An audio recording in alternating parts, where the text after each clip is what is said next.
What's up, guys? Mason the Brock Henderson here, and this is Arrow Season 5, Episode 23, Lian Yu, the season finale. And of all the season finales that I have yet to watch, this is definitely the one that I was most excited for.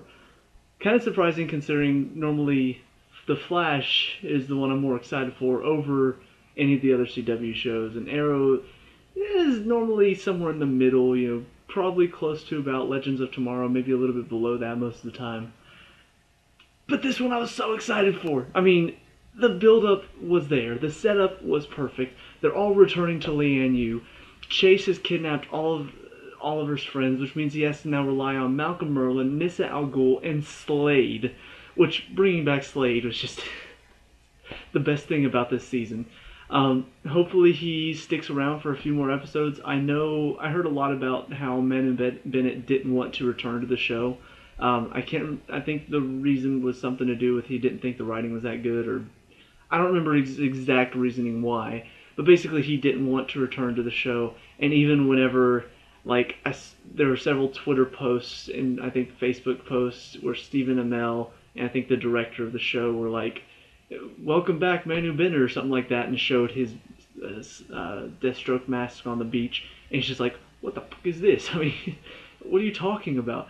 So it was very clearly, it looked like probably a little bit of a PR stunt if I had to guess. Like he was playing it up like, "Psh, no, I'm not returning," and they just kept trying to say, "Hey, yeah, he's coming back, guys," and trying to make it sort of, is he going to return, is he not? So whenever he does finally return, it makes it that much more exciting to find out.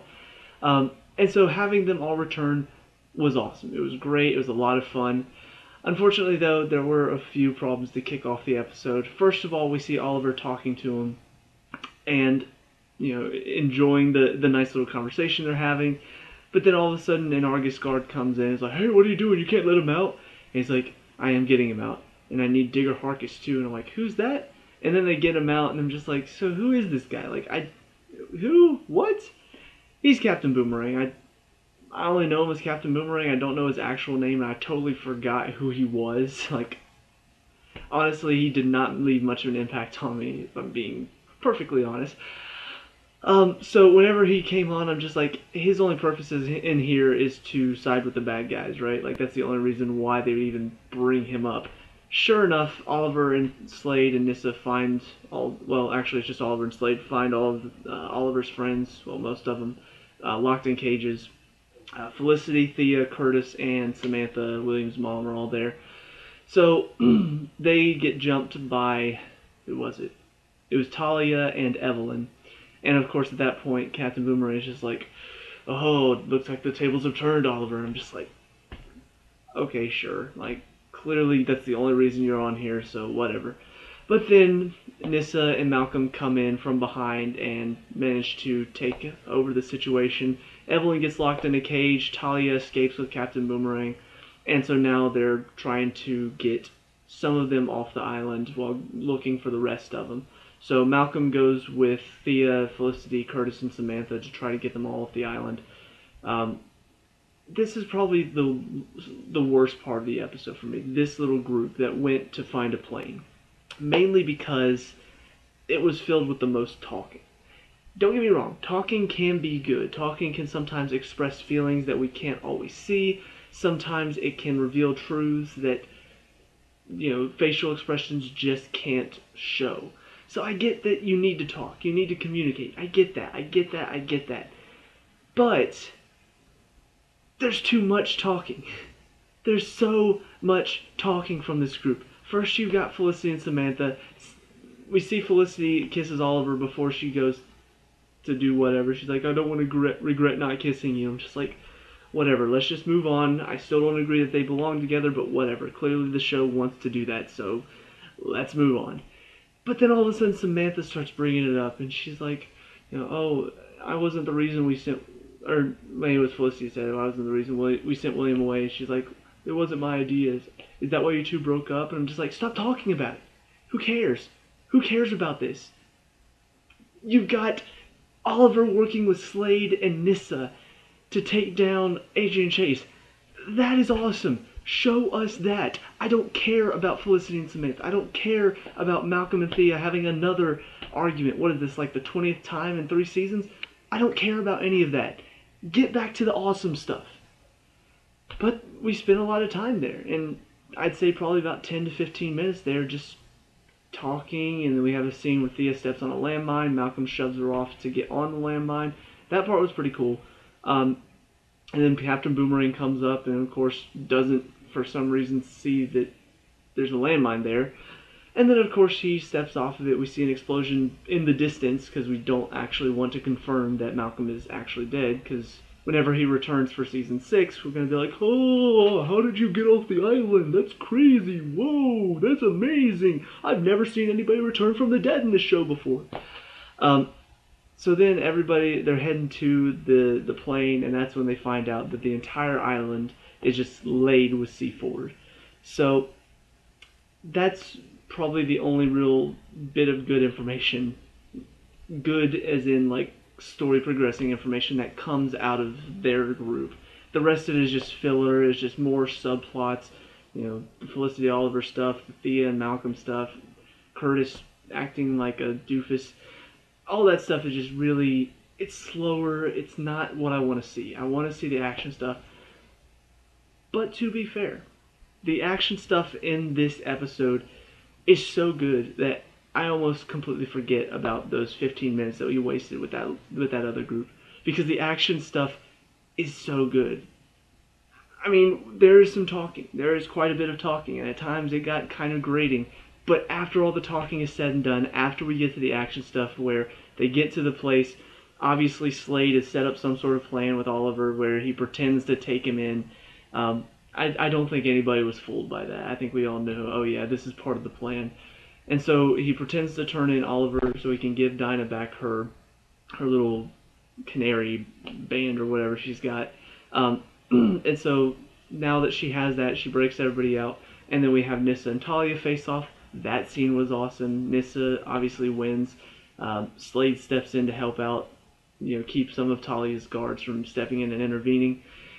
Then Oliver and crew comes in, and then Adrian comes in with more of his guys, and Black Siren is there. And so now they're all facing off, Oliver against Adrian. You've got all of the other sidekicks kind of on top of Slade, all facing off in this cool one shot where they're taking on all the henchmen. That shot was awesome. Adrian versus Oliver is awesome. Then you got Black Siren versus the new Black Canary. And then, of course, because you've got two people who have sonic booms for voices, you have to have them scream at each other at one point and have them both go flying back. That was awesome. And then Quentin Lance comes in, knocks out his doppelganger of a daughter. That was awesome. And then you've got Adrian Chase just getting beat to hell. He's just like, you can do it, Oliver. Kill me. And Oliver's just like, I will not be the man you want me to be. And then knocks him over the edge. And it's just like, where's William? Where's my son? Where are they? Batman again. But just, it's all building up to this final moment where we see, kind of ties in with the flashback, except not as well, because you really think about it. In the flashback, he's taking on Konstantin Kovar, and at that point, he's a born and bred killer. That's what he's been pretty much trained to do over the past however many years. Since he landed on the island, when he met Slade, after everything he went through. At that point, yeah, he was a killer, and then now we're seeing, I guess, the new him, the him that grew out of that saw that killing isn't the way to solve your problems. It's not the way to solve every answer. Solve every problem, find every answer. And so he, of course, choking him out in the same way. They see Konstantin Kovar breaks his neck, but with Adrian, he's like, no, and then throws him to the ground. And then, of course, you find out about Adrian's dead man switch. If he dies, the island goes up. And so, of course, that leads to the final scene where we see everybody who's not Oliver is trying to find a way off the island while Oliver chases down Adrian to find his son. And so they end up on a boat. Very symbolic, yes. Perfectly set up by Adrian. And so Oliver goes out there, beating him down. Where's William? Where's William? And then finally, he just stops the boat. Says, I knew it was going to come to this, Oliver. Brings William out the boat and just pretty much offers him the choice. Either you kill me and everybody on the island dies, or you don't kill me, everybody on the island lives, but I kill William. And so it seems like he's stuck. It seems like he's got no choice. He's either got to kill him or William dies. And if he kills him, everybody else dies. And it's just the perfect scenario set up by Adrian. And so it looks like Oliver's chosen not to kill him. And as he's like slowly panning down, I'm just like, what does this mean? You can see Adrian's just like, like I finally got him. Oliver shoots him in the leg while he's in mid panning down, like he's given up. Shoots him in the leg, knocks him to the ground, and then brings Willian close to him. I'm just like, that was awesome. It was just such a cool scene because you're sitting there thinking, that's it. He's chosen. He'd rather sacrifice his son than sacrifice all the lives of all the people. Whoosh! I'm just like, oh, I didn't see that coming. It was a brilliant little way to end it. But then, of course, the other problem I do have with this is, of course, the fact that Adrian starts talking to him. He's like, it's good you two have each other. This is where you found out your father wasn't what you thought he was. He found out his father wasn't what he thought he was. But it's okay. He's young. He'll get over it. I'm just like, dude, Oliver, clearly he's about to kill himself. Clearly he's about to off himself and blow up the island. Can you not see this coming? And Oliver's just standing there holding William like, what are you talking about? What do you mean? What do you mean by all this? What's going on? For some reason, not realizing, oh, hey, maybe I should go over there and knock him out. Maybe I should say, hey, William, stay right here. I'm going to save your mother's life and everybody else's life on the island for a second. But no, he just kind of stands there, for some reason not realizing that this is what it was all leading to. Adrian realized, okay, if I can't get him to kill me and he saves his son, I'm just going to kill myself and kill everybody anyway. So I thought that was really weird that Oliver decided, hey, I'm not going to do anything. I'm just going to stand here, look shocked when he shoots himself. But ultimately, that's what he does, and all of a sudden the island goes up in flames, and end credits.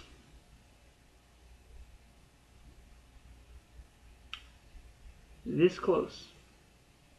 You were this close to rescuing this entire season. Like, it was so close. I was so close to saying, you know what? Yes, the seasons have had some downs. Yes, the new team isn't the best. Yes, some of the characters are still acting dumb. But this last episode was just so good that I can overlook it all. But then this cliffhanger just pissed me off. Like, I'm sorry, I get the fact that they're trying to be an intense finale to set up for next season, but really? We have to have a cliffhanger? We have to have this, oh no, what's going to happen to everybody on the island? And now we have to wait to find out.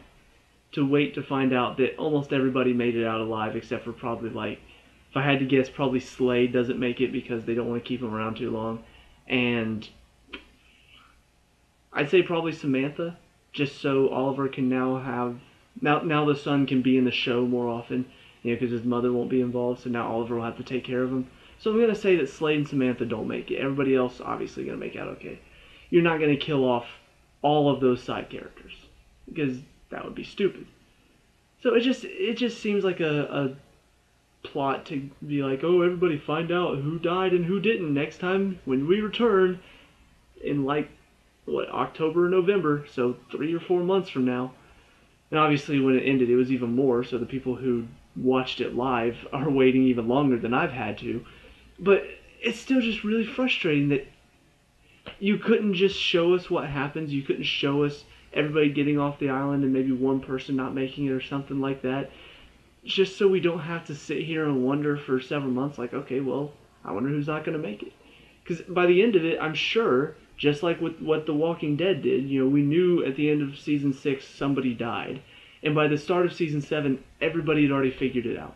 Because of IMDb, because this actor isn't on set anymore, because of this, and leaked and stuff. By the time Season 6 returns, I'm sure it's going to be leaked, okay, this person isn't really helping with the main cast anymore. This person hasn't returned, so this person obviously didn't make it. And it's just going to be so frustrating that they decided to handle it this way. So that is a big problem for me. I think anytime that a show ends on a cliffhanger where it's not needed, in a situation like this where it seems like, oh no, everybody might die, I don't know, it just doesn't seem right. It doesn't seem like you should make us wait forever to find out, okay, who's dead and who's not. It's just a guessing game at this point. And looking at IMDb, okay, who has more IMDb appearances than the other?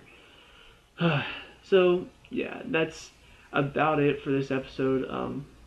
There was one other thing. Oh, well, I guess this kind of ties into the season as a general. So, I will go into my final thoughts on the season. Like I said, the season had its ups and downs. I think there were quite a few moments of frustration, but there were also a few moments that were pretty good. I think mainly the biggest thing that I liked about the season on the whole had to be the action. I think the action was really a return to form this season, mainly because last season was Damien Dark.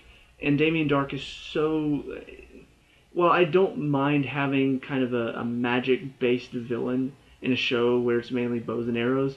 At the same time, it does take a lot of the fun action scenes out because there's so much magic and force powers, and he's throwing people around with his powers and stuff, and I'm like, it just doesn't seem as fun as watching a guy go one-on-one, fist, bow, arrow, swords. That type of stuff is a lot of fun to watch, and this was what was so good about the first season, is that action was just intense, and then season 2 kicked it up even more, and Slade was a great villain. It was so fun to watch. And then season 3, that's when things started to go downhill because it started focusing more on characters and less on fighting. Season 4, the fighting was just poor. This is a real return to form for me. The action was really good. I think Prometheus, Adrian Chase, was a really good villain because he's so good at fighting. He's so good all around, everything he did. Just a really good villain and good action on top of that. And Adrian Chase is something that I think is a big part of this season that, while amazing, there's something that bothers me through all of this. There's no explanation. And what I mean by that is most of the time whenever we see a plan set into place, we see kind of the workings of it. We see how it happened. We see how that person planned it. Adrian Chase set this mousetrap in place. And literally every single part of it worked. Every part. Even the final part where Oliver looked like he found a way to save William. Even then, he had a contingency plan in place where he'd just kill himself to blow up everybody on the island. I mean, everything worked out. How? I realized Talia al Ghul was helping him. I realized Talia has a ton of followers that could help. So I get that he did have a lot of help from them. But at the same time, how do you plan that well in advance? How do you plan all of that? How do you work it out perfectly to where Oliver falls into every single trap, and every single time Oliver tries to work his way around it, there's another trap in place that traps him there? I just don't understand how he managed to do all of that. Like, it was just...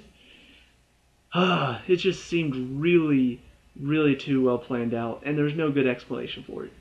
If they had given him, like, I don't know, the ability to see the future, or if maybe he had somebody that could see the future on his team, or if he had an excellent strategist on his team, which, they seemed smart, but they didn't really seem like they were master tacticians that could solve every single problem.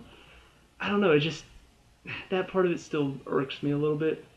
But aside from that, I think Adrian Chase was a really good villain in the fact that, one, it was built up to look like he was Vigilante. It made it look so much like he was Vigilante that I was ultra convinced that that's who it was. And so to find out he was actually Prometheus, we still don't know who Vigilante is, unfortunately. So I'm still wondering who that could possibly be, because it seemed for certain like it was Adrian Chase. But the fact that they managed to convince me he was actually one villain and then turned out to be another one was just so well set up. And I think probably the best writing this show has ever had. But unfortunately, as far as the rest of the characters go, this is a majority of where the show had its downfall this season. I mean, the new team coming in, Renee at the end of the season, he was a better character than he started off as, but he's still not that good of a character. Still a lot of problems with him, still acts like a jerk most of the times. Dinah coming in, haven't really gotten much of the story for her yet. Just know that she has the ability, she has the canary cry, so she can step into Laurel's shoes.